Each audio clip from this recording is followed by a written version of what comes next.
CTV Edmonton, local breaking news with Evan Kenny. The data is clear. Speeds on our streets are at an unsafe level right now. Road Report. The city explores why drivers feel unsafe on the streets of Edmonton. Good evening. From speeding to distracted driving and too many construction signs, a new report lists a variety of reasons drivers feel unsafe traveling on the streets of Edmonton. CTV's Curtis Goodrum spoke with drivers and the mayor about what can be done to change that. Roadwork, traffic, and lane closures. Some people say driving in Edmonton can feel very overwhelming. I'm going to say that word. The city's new traffic safety report says nearly 1/3 of the more than 900 drivers surveyed feel unsafe on city roads. I find the construction really disconcerting, and I'm never sure what lanes are going to be open, what lanes are going to be closed. Well, I'm going like maybe 5-10 over already, and I see people flying past me, and it's a little crazy. I've seen many close calls for just pedestrians and people that ride bikes as well. The University of Alberta's Cities Institute says drivers may feel unsafe for a variety of reasons. When people lose control over their lives, and especially in traffic, that's a very frustrating experience because you are managing or handling a vehicle that can go much faster. The Cities Institute has been closely looking at data since the province axed photo radar last year. But what we have seen is a dramatic increase in speeding and distracted driving. The mayor has been pushing for it to return, while the province has no plans to reinstate it. The data is clear. Speeds on our streets are at an unsafe level right now. NAC also says there are too many confusing signs, causing trouble for drivers. If you create too much signage, it almost becomes a bit of noise. It can sort of blend in, and so you have to find that right balance. The city's urban planning committee will hear the report tomorrow. I've just been driving in Toronto, and I got to tell you, it's an awful lot better here than it is in Toronto. With hopes of helping drivers feel safer on Edmonton streets. Curtis Goodrum, CTV News, Edmonton. Federal Conservative leader Pierre Poilievre is embarking on a summer of trying to convince Albertans to stay in Canada. Poilievre says a lot of work is left to do to convince people who want to separate to change their minds. CTV's Tyson Fedor reports. Backed by Canada and Alberta flags together, Conservative leader Pierre Poilievre greeted a couple hundred people at the Royal Canadian Legion Branch No. 1, pushing a message of unity. If you want frustrated Albertans to vote for Canada, the absolute worst thing we can do is dismiss their legitimate grievances. The opposition leader is campaigning against Alberta separation, but at the same time says he understands why secession is on the table. Those who are choosing separation from Canada are not our enemies. They are our fellow citizens.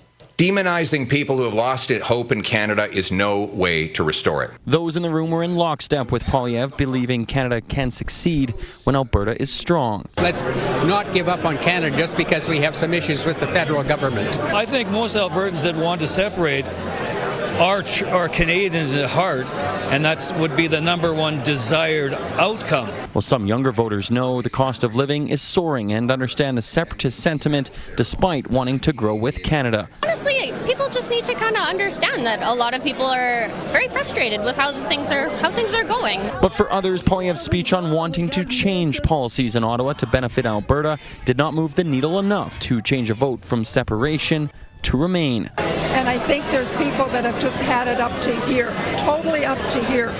Although I love this place, I wish the message that's going to be sent on October 19th, I hope it's a message that the Liberals will finally say, we do have to fix things. And political experts believe Poilievre has no choice other than to toe the national line, as separation could be catastrophic to a party that relies on this province. If Alberta left, that's 34 seats from the Conservative caucus.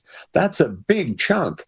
And in the rest of the country, the Conservative brand is likely to be completely discredited. Speaking in Ottawa, former Prime Minister Jean Chrétien says this is not a real referendum. It's just a consultation. He asked the people of Alberta to vote for Canada.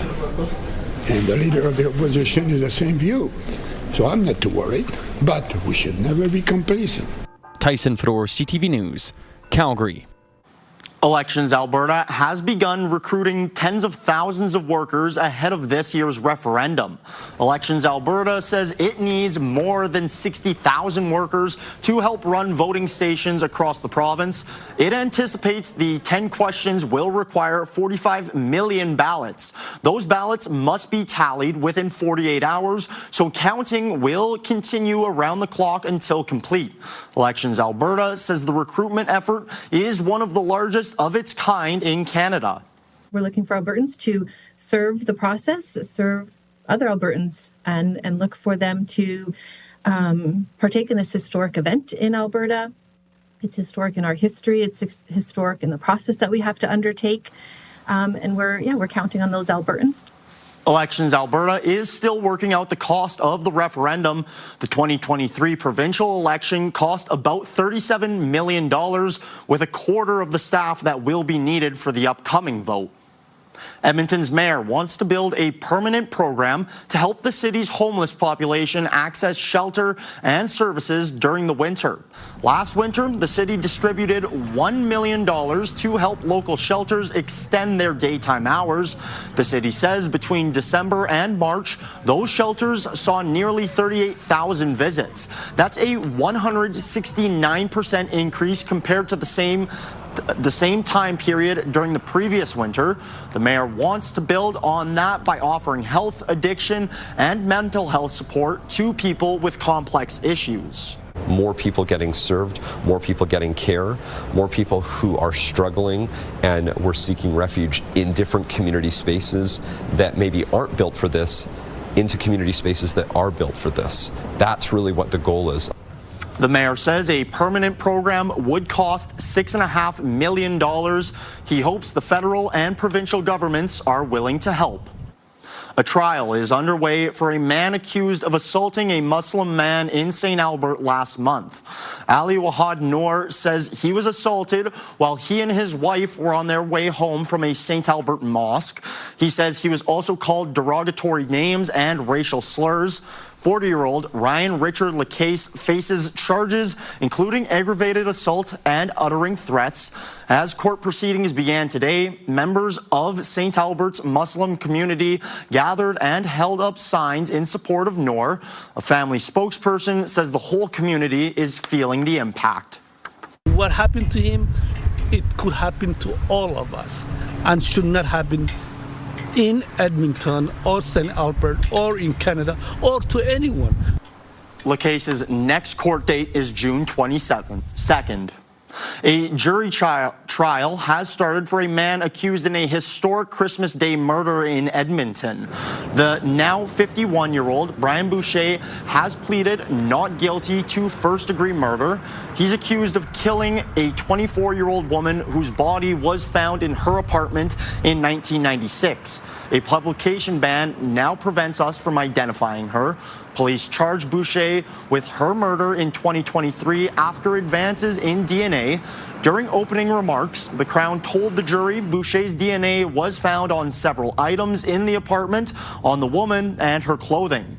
His DNA was also found on the murder weapon, a bathrobe belt, and shoelace used to strangle her. The trial is expected to last 4 weeks. A judge is hearing arguments about an AI data center planned for northern Alberta. The Wonder Valley AI project is backed by Canadian businessman Kevin O'Leary.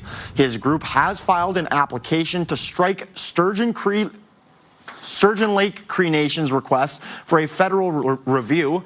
The First Nation says it was not properly consulted when a water license was issued for the project. So we're not even talking about consultation, we're talking about basic procedural fairness that wasn't granted to Sturgeon Lake Cree Nation before the Water Act was issued.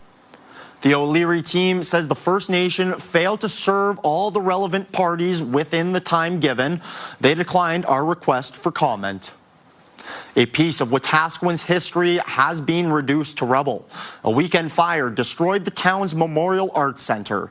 People there say it will be almost impossible to replace the nearly 8-decade-old building. CTV's Miriam Valdez-Carletti reports. It sucks. I have so many good memories here. The former Memorial Arts Centre in Wetaskiwin is now a pile of rubble after a Saturday evening fire. We just saw small flames along the edges and the fire department was all over it.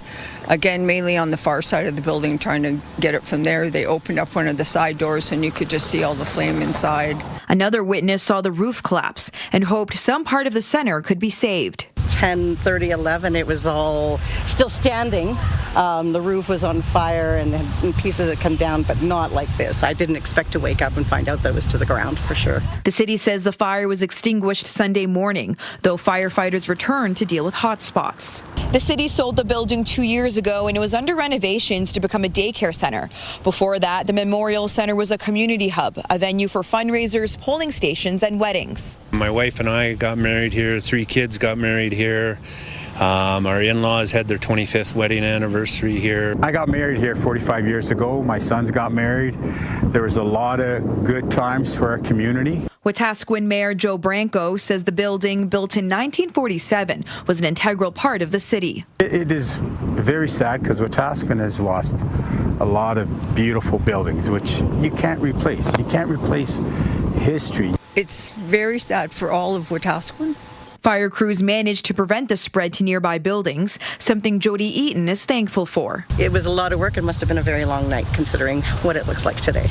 While the building may be gone, people will cherish the moments shared inside. You know, every time we go by here, we're going to have those memories. The city says the cause of the fire is still under investigation. In Wetaskiwin, Miriam Valdez-Carletti, CTV News. Corb Lund says his team has collected enough signatures to force action on coal mining in the eastern slopes of the Rockies. Lund didn't say how many signatures they got.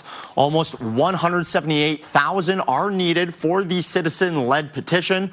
It calls for an end to coal mining in the Rockies because of the effects to water and the environment. A successful petition would force Premier Danielle Smith's government to consider either passing a law banning coal mining or sending it to a referendum.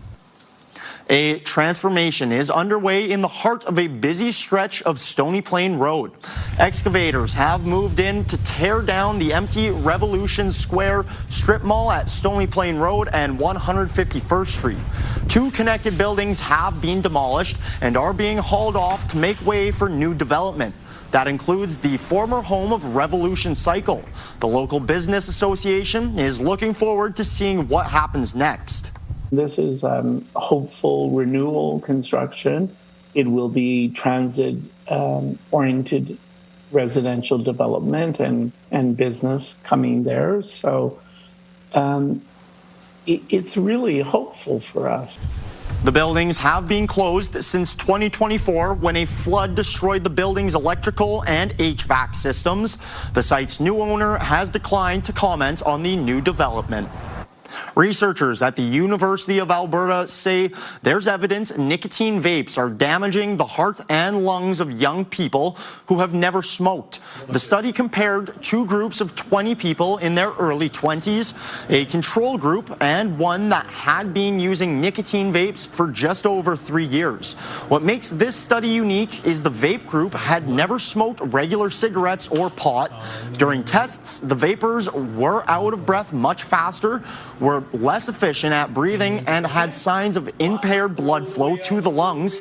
The lead researcher says it's concerning since vapes were often sold as a way to quit smoking. I'm a dad of 2 teenagers, and when I saw this, I was quite concerned. We started the study initially just looking at a handful of individuals, and it was the first time in my career where I said, you know, we really have to keep doing this because the level of impairment we saw in their blood flow and their exercise was concerning and suggested that there was really some important changes in the lungs that we need to understand better. Strickland says based on this research, they are doing follow-up studies to track e-cigarette use and lung function over the next 3 years. Coming up next, McDavid makes history. The Oilers superstar adds another award to his trophy case. Also just ahead, a controversial figure rumored to be the candidate for the Oilers head coaching job. It sounds like there's full-throated support by that leadership group for the Oilers to go ahead and make this move. Good evening, folks. 21 degrees for a daytime high today, and I think we'll be in the same ballpark tomorrow, but it'll be the reverse of today. Today started cloudy with some scattered showers, ended sunny. Tomorrow's going to start sunny and end with the chance of some scattered showers. Full look at that and the rest of your forecast in just a few minutes. Programming brought to you by James H. Brown Injury Lawyers, the heavy hitters of injury law.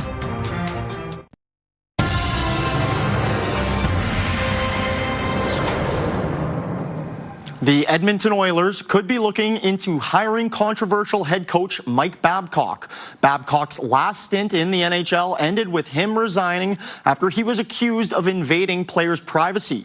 TSN is reporting the Oilers are consulting with the NHL Players Association to, quote, see if there are any objections that must be resolved before potentially hiring Babcock. It's due to an incident that took place in the summer of 2023. Mike Babcock's last coached in the NHL during the 2019-2020 season with the Toronto Maple Leafs. In 2023, he was hired by the Blue Jackets but resigned before the season started.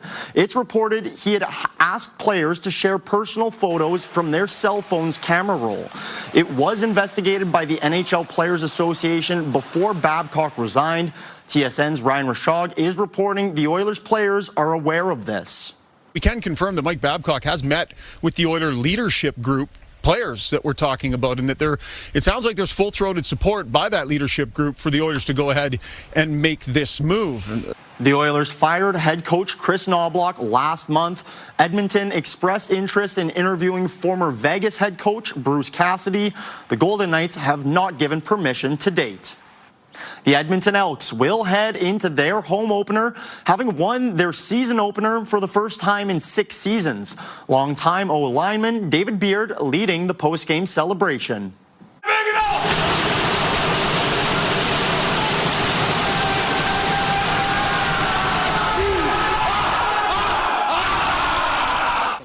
On a soggy Saturday night in Ottawa, the Elks overwhelmed the Red Blacks for a 29-21 win.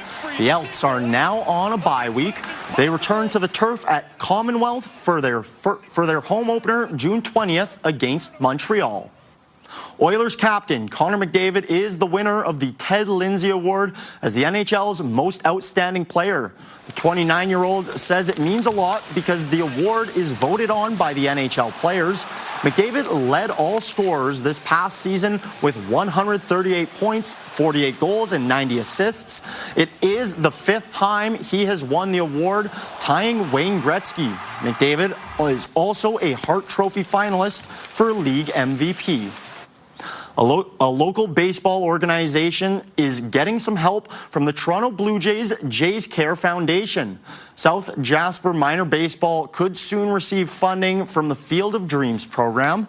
The foundation wants the money used to build, upgrade, or refurbish baseball fields in local communities. Communities are chosen through a 2-step application process starting the year prior. South Jasper Minor Baseball needs a matching grant from the city or province before the foundation provides funding. It's a long process with all the paperwork and everything, but it's worth the time and effort to give kids a chance to play on fields when it's not the greatest weather here in Alberta. The Jays Care Foundation plans to give more than $2 million to 22 organizations across Canada. Tickets to the Edmonton Folk Music Festival are nearly sold out. Tickets went on sale Saturday morning. The 4-day passes were sold out by the end of the day. People have also snatched up all single-day tickets for Friday, Saturday, and Sunday. Single-day passes for Thursday are still available. Folkfest runs August 6th to 9th. This year's headliners include Monsters and Men, Cat Power, and Arrested Development. The largest outdoor farmers market in Canada returned to St. Albert this weekend. About 20,000 people were expected at the St. Albert Farmers Market on Saturday for the beginning of its 44th season. Organizers say they were lucky to open under sunshine after rainouts in previous years. The market runs 10 to 3 every Saturday until October 10th. Next stop, Ford Edmonton Park. Part of the park is celebrating a major milestone. We'll show you how it's celebrated. What was your favorite part of it? Sitting on the train.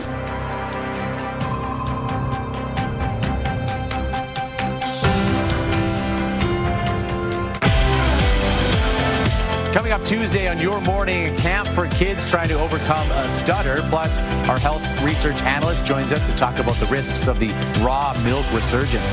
Your Morning Edmonton, weekdays.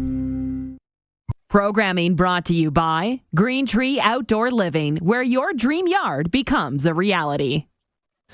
Welcome back. Right around average today, 21 and 9 for the high, and the low will be in the 8 or 9 degree range again tomorrow morning, and up to about 21 or 22 for high in the afternoon. This big upper level low has been producing heavy rain in northeastern Alberta. We've had fairly clear skies through the latter half of the day and this evening in Edmonton. I think we'll stay fairly sunny tomorrow morning. Just to the south, though, that cloud cover is already starting to roll in. So by lunchtime, maybe even as early as mid-morning, cloud cover starts to increase here in the city, and then you get a chance of some scattered showers across parts of central and northern Alberta tomorrow afternoon. You can see tomorrow night, this really starts to get a little more organized off to the south and southwest of Edmonton. So we got a chance of some perhaps more like periods of rain as opposed to showers overnight and into early Wednesday. And then through the course of the day Wednesday, all the heavier stuff, maybe even some snow, higher elevations through the mountains. All of that's going to be off to the south and the southwest. So most of the day Wednesday, it's just mostly cloudy with scattered pockets of precipitation. 8s and 9s across east central northeastern Alberta. A little cooler in Jasper at 3 degrees tomorrow morning. We'll be around 8 here in Edmonton, 5 for Coronation.